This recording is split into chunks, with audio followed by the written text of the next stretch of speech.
We're going to do some tie-dye with the new Derivan Tie Dye kit. So the first thing you need to do is put the nibs that are in the kit onto the bottles. This will help you put the dye in very intricate parts of your design.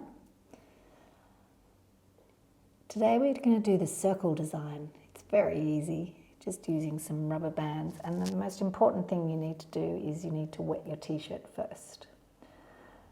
And I'm just doing 3 circles on the front and 3 circles on the back, and I'm using that nib to get into the areas that I want to around the rubber band and in the area in between the 2 rubber bands, because we're going to have some stripes. So there's a bit of yellow, and then now we're going to add some yellow to the magenta, and it's going to make a bright orange. Put some blue on the top, and now I'm going to fill the rest of the t-shirt in with some colour as well to add to my design.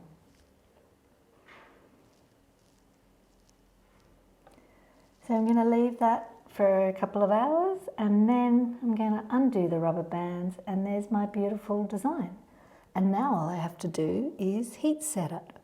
So the way that you heat set is you protect the garment with an old tea towel, and then you get your iron and you put it on the hottest setting, which is cotton, and then iron the garment for up to 4 minutes. And what that will do is we'll set the colours so they're nice and bright, vibrant, and stay vibrant after washing.